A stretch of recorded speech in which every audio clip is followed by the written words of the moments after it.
Salut tout le monde et bienvenue dans cette nouvelle review comics sur Batman Saga numéro 33, mensuel de 128 pages. On retrouve au sommaire du Batman, du Detective Comics, du Batman End, du Batgirl et aussi en supplément ce mois-ci on va dire des parties du numéro Legends of the Dark Knight numéro 1. Je vais commencer d'ailleurs par ces petits numéros, donc il y en a trois petits numéros qui sont tous trois extraits du Legend of the Dark Knight numéro 1. Donc le premier qu'on trouve c'est Damon Lindelof au scénario et Jeff Lemire au dessin. Donc pour ceux qui ne sauraient pas, Jeff Lemire en plus est un scénariste et aussi dessinateur sur certains projets. Pour ceux qui ne savaient pas. Ce numéro, je l'ai trouvé plutôt... bon, il n'est pas exceptionnel, je l'ai trouvé plutôt sympa à lire. Au niveau de la lecture, ouais, le scénar est plutôt sympa. C'est, on va dire, une remise en question de Bruce Wayne, etc. sur les faiblesses qu'il peut avoir, sur les faiblesses que Batman peut avoir. C'est sympa, mais franchement, c'est pas génial. C'est pas génial, j'ai trouvé. En termes de dessin, bon, autant Jeff Lemire, je l'adore en tant que scénariste, autant en tant que dessinateur, je suis un peu plus réservé. C'est un style très particulier, pas très détaillé, etc. Moi je suis pas fan de ce genre de dessin, je vous le dis clairement. Ça, je sais qu'il y a des gens qui aiment bien, donc ça satisfera certainement de certaines personnes, mais moi personnellement c'est pas du tout le genre de style que j'aime bien.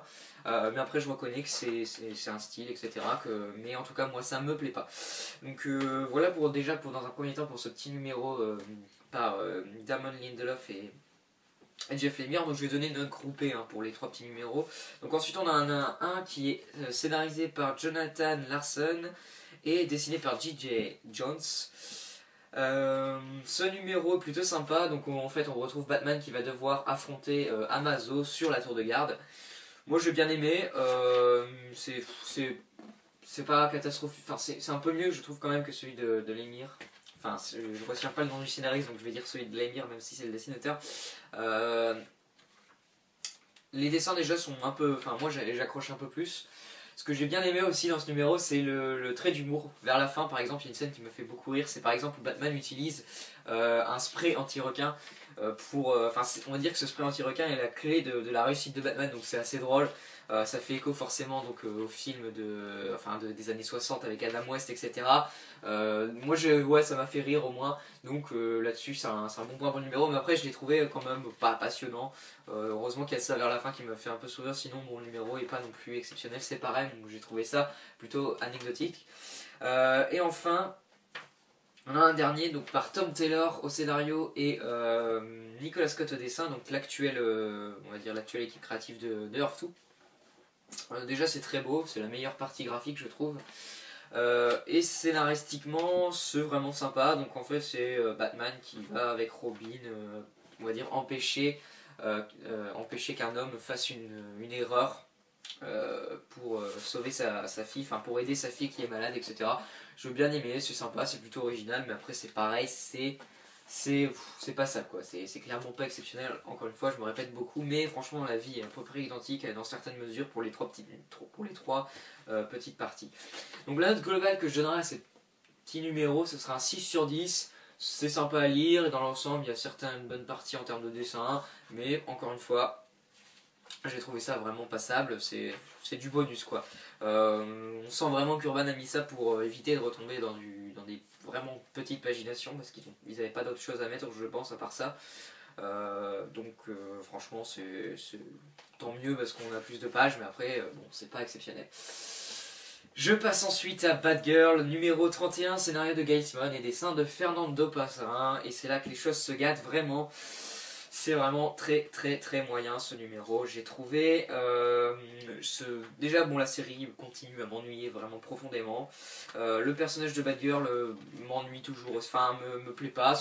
L'écriture de Gail Simone en tout cas sur le personnage ne me plaît pas beaucoup. Donc là-dessus c'est c'est vraiment chiant quoi. Le scénario en lui-même j'ai trouvé vraiment, ça vole pas très haut encore une fois.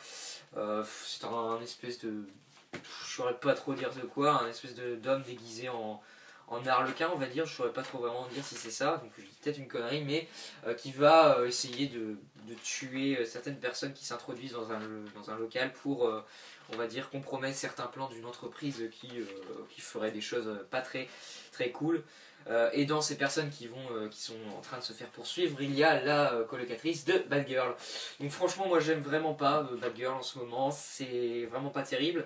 Les dessins de Fernando Passarin sont vraiment moyens, surtout les visages. Enfin, Batgirl à des moments c'est juste vraiment... C'est vraiment horrible quoi. Enfin, c'est pas horrible, mais c'est vraiment pas terrible. Voilà, par exemple, dans cette case, on dirait un homme, Batgirl, c'est assez dingue à ce niveau-là. Donc, franchement, Fernando Passarin, c'est vraiment moyen. Donc, franchement, moi, j'ai vraiment pas aimé ce numéro. Je mettrais un 4 sur 10. Il y a heureusement quelques pages plutôt bien foutues, comme celle-ci. C'est plutôt. Ça se lit plutôt bien. Enfin, c'est plutôt lisible quoi. Mais au-delà de ça, le scénario est vraiment mauvais, je trouve la caractérisation des personnages assez vraiment bancale, et puis les dessins sont dans l'ensemble vraiment moyens. Donc je m'éternise pas plus sur Batgirl, c'est vraiment très moyen. Ensuite, on repart sur une note vraiment positive avec Batman and Ra's al Ghul numéro 32, scénario de Peter Tomasi, au scénario, pardon, je vais dire scénario, et au dessin c'est Patrick Gleason, donc les deux auteurs habituels à ce niveau-là. Je vais commencer par les dessins, c'est vraiment hyper beau, hein. Patrick Gleason ne déçoit pas comme d'habitude, il a fait vraiment des pages sublimes, il n'y a pas d'autre mot. Des belles scènes d'action, etc. On a un beau combat entre Batman et Ra's al Ghul. Il y a une page que j'aime beaucoup, voilà, par exemple celle-ci, avec un zoom sur le visage de Batman qui est vraiment bien foutu. Donc franchement, graphiquement, c'est vraiment très très beau. Je tiens aussi à saluer le travail du coloriste. Lui, par contre, je le connais pas beaucoup. Donc c'est John Calitz. Qui fait vraiment de l'excellent travail, hein, c'est vraiment superbe. Surtout par exemple ici avec les espèces de couleurs assez vertes, etc. Avec le puits de Lazare, c'est vraiment très très beau. Sinon en termes de scénario, j'ai beaucoup aimé le numéro. C'est un numéro vraiment axé action, hein, on va dire, on va pas se le cacher. C'est un peu du bourrinage entre Batman et Ra's al Ghul qui règlent vraiment leur compte. Mais franchement, c'est toujours aussi bien écrit de la part de Tomasi, c'est bien fait, les personnages sont toujours aussi bien écrits, même si bon, on peut pas le voir aussi bien que d'habitude, ce que je vous dis, c'est vraiment un numéro axé action.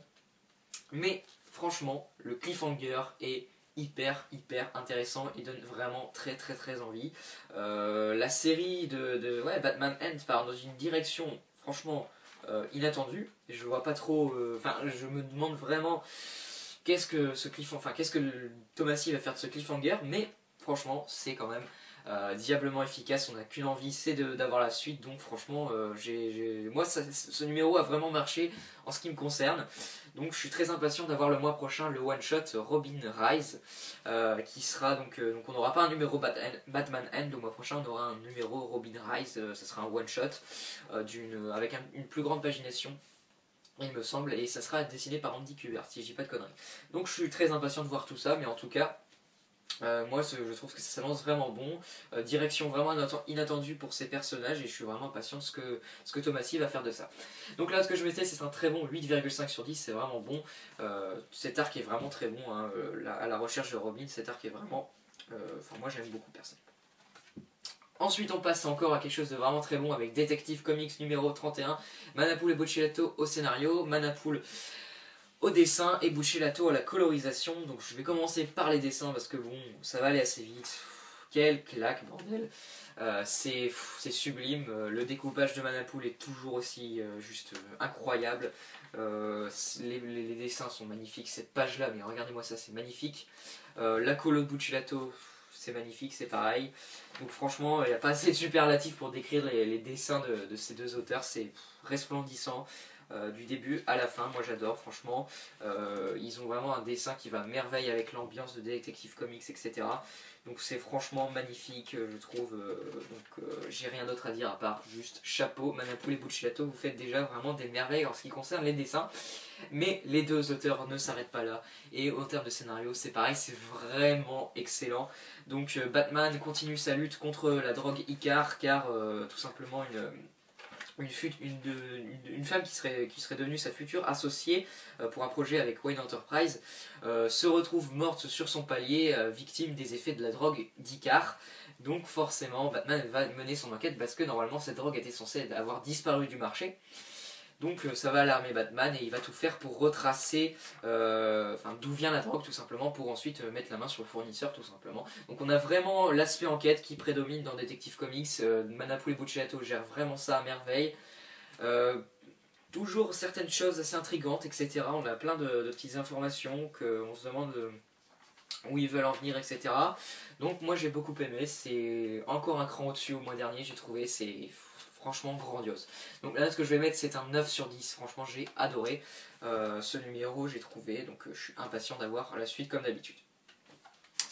Et on termine avec encore une fois Batman Zero Year, donc le numéro 31, scénario de Scott Snyder, dessin de Greg Capullo et les deux artistes que je retiens pour le coup, donc Danny Miki pour l'ancrage et Placencia pour la colo.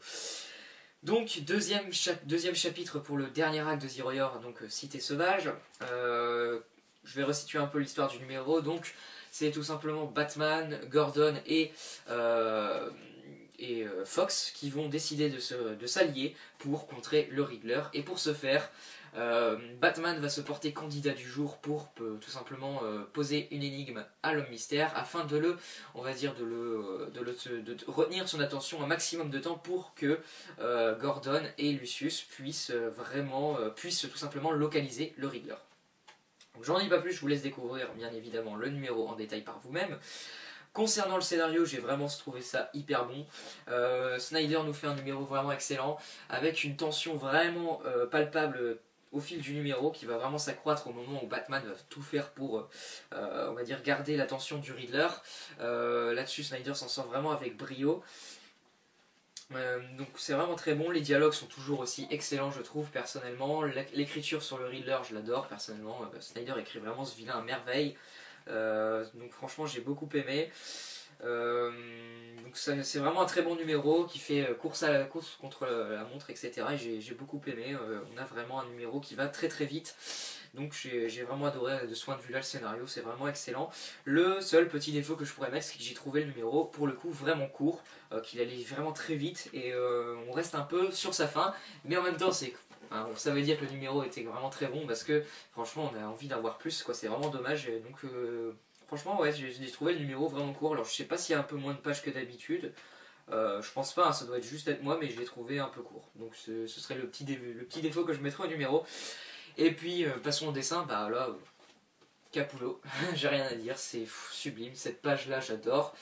Donc là on retrouve Batman avec son look qu'on pouvait apercevoir dans le premier numéro Zero Year en mode baroudeur, etc. sur sa moto. Donc moi c'est sublime, encore une fois, la colo est magnifique, l'ancrage est parfait, donc j'ai rien à dire.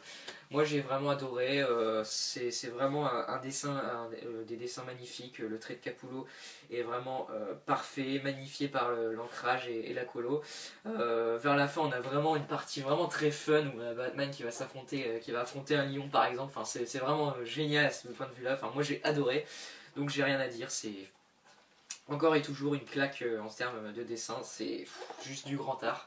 Capullo ne cesse d'être franchement un tueur en ce qui concerne les dessins, c'est parfait, j'ai rien à dire.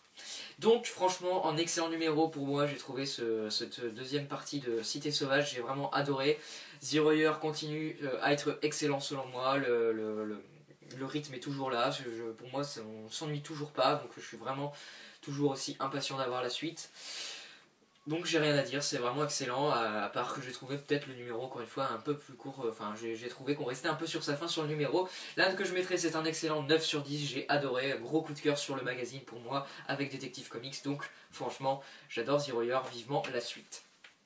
Donc en conclusion ce Batman Saga, bah, vous l'aurez compris, c'est un peu pareil que d'habitude, c'est assez inégal en termes de qualité, on a dans un premier temps du très très lourd avec Batman, Detective Comics, Batman End, et donc ce mois-ci Batman and Ra's al Ghul, et après on a du moyen avec par exemple les numéros sur Legends of the Dark Knight qui m'ont personnellement pas trop convaincu, que j'ai trouvé ça vraiment bof quoi. Et on a vraiment Batgirl qui peine vraiment à me convaincre ces temps-ci, je trouve ça vraiment moyen, donc j'espère vraiment que Gail Simone va réussir à remonter la pente, mais j'y crois pas trop. Je pense qu'il faudra peut-être attendre la nouvelle équipe créative qui débutera au numéro 35. Mais on a le temps d'ici là, donc j'espère qu'on aura quand même de numéros mieux que ce mois-ci au niveau de la série. Donc bah écoutez, bien évidemment je vous le conseille, il y a toujours des séries à ne pas négliger, donc Batman Saga 33 à ne pas passer à côté. J'espère que cette vidéo vous aura plu, n'hésitez pas à donner votre avis sur le kiosque dans les commentaires. Moi je vous dis à la prochaine pour un achat comics et info qui sera vraiment chargé je pense. D'ici là prenez soin de vous, puis à plus tout le monde.